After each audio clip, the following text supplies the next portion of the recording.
Hey, do you have a leak in your AC system? This video might help you.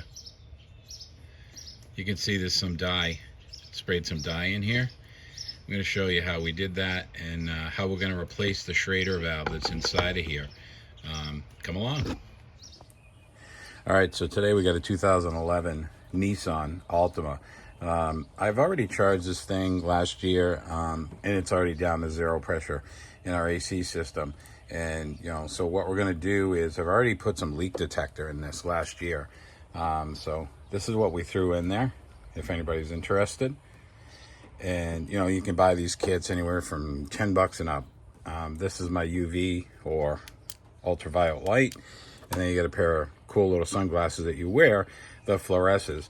So we'll see if we can zoom in, but essentially you've got a low pressure valve here for the low pressure side. It's a smaller port, and then you got a high pressure on that side as well. So if we took a pair of our glasses and we shined our UV light, and I already showed you this in the beginning video, you can kind of see how it's fluorescent a green color versus just regular purple, if you will. Okay, so what we're going to do is we're going to replace these Schrader valves here and here. You could do this with the system charged. There's kits that they sell, I'll show you that in a second. Or you can depressurize, evacuate the system, have somebody do that for you. And then you can change the Schrader valves. But, let's get started. We're going to change these things. I'll show you a couple different ways. All right, so like I mentioned, there's a couple different ways to do this. So just again, what we're replacing are these called Schrader valves. So basically, you got a smaller one and a larger one. Larger ones for the high side. I'm trying to do this without dropping the darn thing. So as you push this pin, that opens and closes. So that's what seals your system. This is the part number. Coincidentally, I'll be doing a 2006 Tacoma in the future. This is the kit that I got. It comes with two, so I can do two vehicles with this as long as I don't screw it up. And then if you don't want to discharge your system, these are the tools that you can get. Looking for a part number on this. I got it off of Amazon. Wow, that's great. No part number. But hopefully you can kind of see this, what it says. And this is basically a tool where this comes apart. Basically, you put your Schrader valve in here. Goes into this assembly here. And right now the system's closed, so what I'd do is I'd open it up. I'd thread this down. That seals it off. And then as I bring this out, you close the system again, and then eventually you're gonna vac your system down, and then you're gonna recharge it. Okay, so let me get a better camera angle, and then we'll start removing these Schrader valves. All right, so now we're gonna take out the low pressure side first. Here's another tool that I've got. This one, you can take out the high side with this one, the low side with this one. You want to be really careful when you're taking this out and putting a new one back in. Now the old one fits, so it's not going to fall inside, but if you put a new one and it's the wrong side, it can fall in this tube and then it's lost forever. Typically these aren't magnetic. So let me see if we get some light on the situation, and you can kind of see there's a key, again, keyway, so this fits in, you hope, and there she goes. So as I turn it, now it's locked. We're just going to twist. Now this felt like it had some pressure. We're going to see what happens. If there's a lot, I'm going to wear this valve. You could put some Vaseline or something like that on the tip of this so that this sticks to pull this out. I'm just going to grab a pair of needle nose to grab it, and we'll get that in a second. All right, so we're just going to try and grab this. You can grab it by the top at this point. Oh, so that's interesting. This looks like a much bigger valve than I have in my kit. So we're going to see what happens here. But I'll be right back. I'm going to go compare the two and make sure we get the right one. But this one obviously looks like it was leaking past the O-ring. See if we can get this in focus for you. Kind of tough. But here's my O-ring, black. And at the top, you can actually see the dye on the opposite side. So definitely leaking. Hopefully we get the right valve. Be right back. All right, so after doing a quick comparison, this is interesting. I thought I had a package for two vehicles? Well, it turns out it's the same configuration for the high side as it is for the low side. The difference, and this is super important, is the pressure. So when you push on these pins and you push down, there's a different spring tension on the lower side than the high side. So you really want to be careful when you put these in. So by just depressing this, you can feel there's a slight difference in pressure. So be very, very aware of that. On some models, you can see the difference between the fittings. On this one, it's really difficult. Okay, so keep that in mind. So what I'm going to do next is we're actually going to take and I'm going to apply some of this gasket sealer to the O-ring and then to the threads, because it's intended to lubricate and seal at the same time. And then we'll come back and you know what, let's just do this now. Let me just double check that I actually have my low side.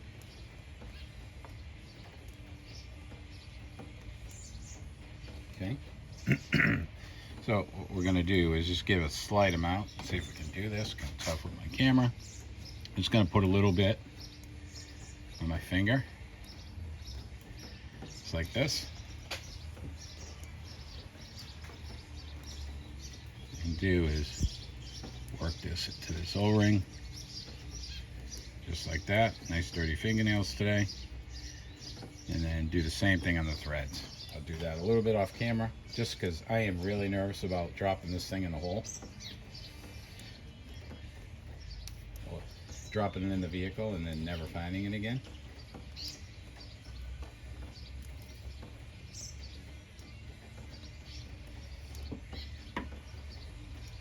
Okay. So what I did was I've got it in my tool. And drop this in, and we're hoping that this threads in right now. So far so good. Let me just clean my hands off a little bit. Got a little bit of that sealant on there. You get some, does not make all the difference. I am sure there's a torque spec on this. I'm not going to go crazy with it. I'll see if I can find that torque spec. But right now it's in. I'm going to do the same thing with the high side. I'm just going to stop it here and see if I can find the torque spec. All right, so I confirmed that the torque spec is like 2 to 5 inch-pounds. So basically you're blowing on it. So I torque it down just with my hand. I didn't go crazy. You don't want to strip the threads. However, just want to show you what they look like while they're in there. See if we can get you a good angle of this. You can see that little slotted key to it. It's in there, and that's what helps you to twist it in there. And then we installed on our high side, which is over here in the corner. So then the next step, we need to connect our hoses. That's what we have here. So here's our gauge set. You can get these online as well. You've got your low side pressure here, your high side pressure here. This is a valve that opens and closes to the system. So your blue line is your low pressure, which is this. That's going to be connected here. I'm going to show you this all in a second. Your red, which is here, high side gauge here. That's going to end up here. And then, you know, basically what we're going to do is use a vacuum pump. This one I got at Harbor Freight, if it matters. This is the part number. So let's make our connections. Give me 1 second to set up the camera. Okay, so here's our low side. Some of these gauge sets, you can remove this connection on. This particular one that I have, and I have another one where it's actually permanently mounted. You just tighten it down, and then you've got a connection, a valve here to open and to close the valve. So what this does is as you twist it down, it depresses that spring on the Schrader valve. So this is a quick disconnect. This goes up and down. So we're just going to clip this on our low pressure side. Sometimes it can be tricky. And I'm going to leave it open for now. It's all the way open. I'm going to do the same thing on our high side. All the way open. Make our connection. Clip. Okay. At this point, what I'm going to do is now I've got a vacuum pump over here. You can see my connection. It's threaded on. Once I fire this up, the flow, I'm going to come through my hose up to my gauge set. Sorry for the angle, trying to do the best I can. Up to the gauge set, where I'm then going to open this valve for the high side, and then what it's going to do is pull a vacuum, and I'm going to watch my gauge set. So let me reposition my camera for a second here. Hold on one second. All right, here we go again. So make sure closed, closed, closed, closed, especially the yellow, because that's going to be our refrigerant later on. So we'll close all these. We'll come to our vac pump. We're going to fire it up. Again, we're pulling a vacuum through the black line. We're going to open up our vacuum line. So what's going to happen is this will start to pull a vacuum. You'll hear it. Now we're going to go to our high side. We're going to open up, not our coolant, but the actual valve here. Now we're going to vac it down on the high side. So what we're going to do is we're going to vac this down for about an hour. So I'm going to go find something else to do. Then we'll come back. We'll shut off our vacuum pump, and then we're going to see how well it holds at this value for another hour. Okay, so we'll be back. All right, so now that we're done vacuuming down the system, a couple things. First thing is, I'm actually going to shut these valves, because basically what I want to do is seal it off from the outside, which is my vacuum pump, and basically it's just going to go through these lines and then down to these ports here. One thing I failed to mention earlier, you have to twist these down to open it up. I forgot to tell you guys to do that. So now, because I'm backing the system down, I'm going to keep these down for now. We're going to close this one. So we already closed the high. I'm going to close the low. Actually, I'm going to close up my vacuum port as well. Not that it matters. And then I'm going to turn off my vacuum pump. What I want to do is get a mental reference here of the values on both the high and the low side. And we're going to wait another 45 minutes and 45 minutes to an hour, and just make sure that this thing's airtight before we put fluid back into it. All right, so we're done after vacuuming this thing down, and as you can see, this thing's holding tighter than ticks in a hound dog. So what we're going to do, next thing is, I need to close off the valve, the low pressure side. So we'll come over here, this valve right here. So I'm just going to open, not open, but counterclockwise, close the system. So again, we're loosening it up so the spring actually comes back up. I'm going to come back up here to our gauges. And what I want to do next, I've closed off the system. I might have some vacuum here, but probably not a whole heck of a lot. What I want to do is I'm going to open this up, and I'm going to introduce as best I can inside of this port some of the oil. So I want to, because this system has already been charged up before, but now I vac it down, I want to pour a little bit of oil in here. It calls for 3 ounces. I'm just going to do this by eye. We'll see what happens. I'm going to give it a kiss with some oil here. Let this seep in. Just going to open up my line down there just a little bit, just so this actually sucks in like that. But you don't want to go crazy because we just vac the system down. So I don't want to suck in too much of the atmosphere. Just going to pour some more in. I'm just going to, down below, I'm opening up my valve again, just a skosh, just like that. So now the next thing I want to do, and the reason I'm wearing gloves right now, is I want to put some dye in here. So if this thing leaks again, we'll actually be able to see where it's leaking from. But this stuff is super nasty. It's really tough to get off your clothes, tough to get off your hands. Just going to pour this in here. Again, just enough, just like that. Open up my valve again, just a skosh,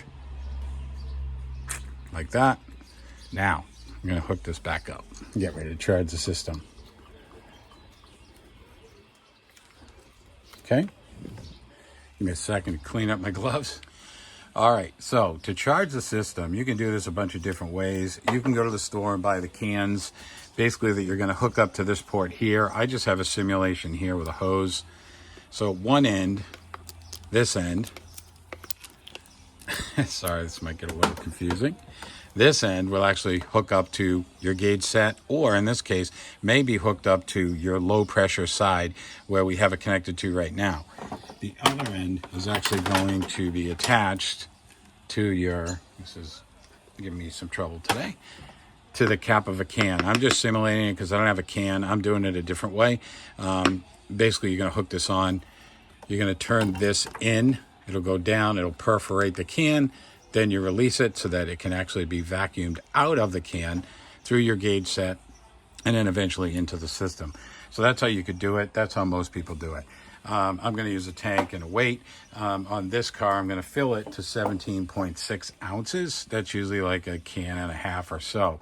So a couple different things I'm going to do to actually monitor what's going on in the system. I'm going to use my gauge set to monitor the pressure values. That's one. Let's just zing this up. So depending on the temperature outside, your value for the low side is going to be anywhere from 40, 60 psi. And you can tell me if I'm wrong in the comments. I'm fine with that. And as far as the high pressure side, this thing's going to be anywhere from 150 up to 270, 380. Sorry, not 380. Well, let's say 300. So again, depending on the temperature. So that's one way to monitor it. The other way to monitor it, so I'm using just one of the X tool scanning tools. There are a lot of different tools that'll do this for you. Just make sure you get the right one. There's a diag tool.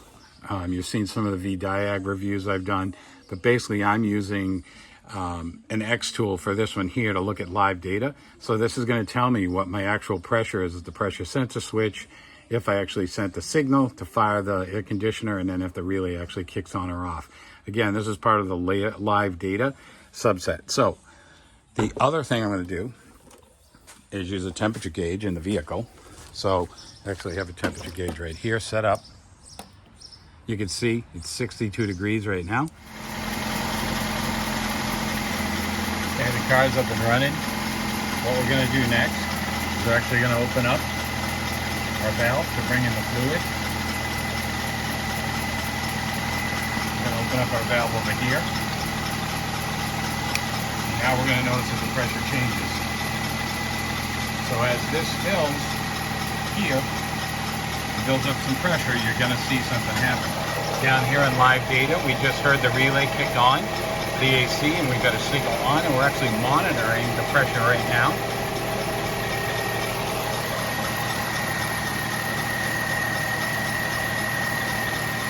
We're going to continue to monitor this. And what you'll hear is the AC relay and temperature switch actually, not temperature switch, but the relay cycling. So basically when it goes to a certain pressure, it's going to turn it off. When it drops down to a certain value, it's going to kick it back on, and you'll notice that's what's going to happen here. Again, just checking my value for the AC going into the system right now. So you can see the high pressure is building up. You always want to keep this port closed.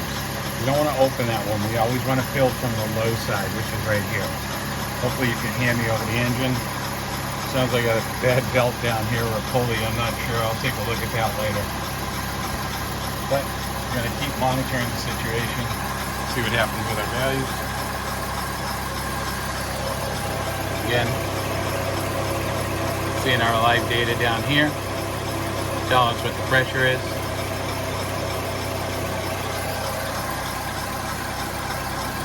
Which matches what we're seeing here. It's about 78 psi. Again, about 80 psi down there. As this builds up, we'll start to see a temperature difference. So let's go see what's happening in the car, see if we're seeing any temperature. So yeah, it's dropping down to about 60. Yeah, there's a little bit of rain right now. Ideally, we want to get that down probably to about 50. Some cars go to 40. This one I've seen go down to 40.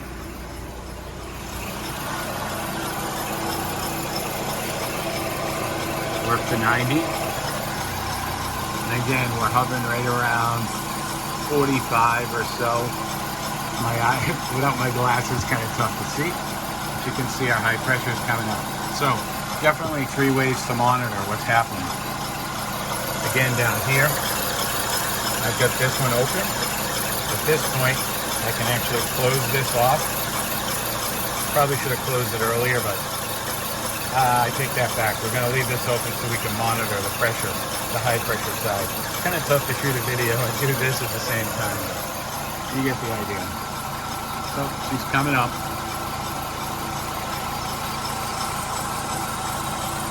Again, that's our high pressure side. Somewhere in the 90s. Actually, more like 100. So maybe our gauge needs some calibration. Who knows? But again, we're monitoring it.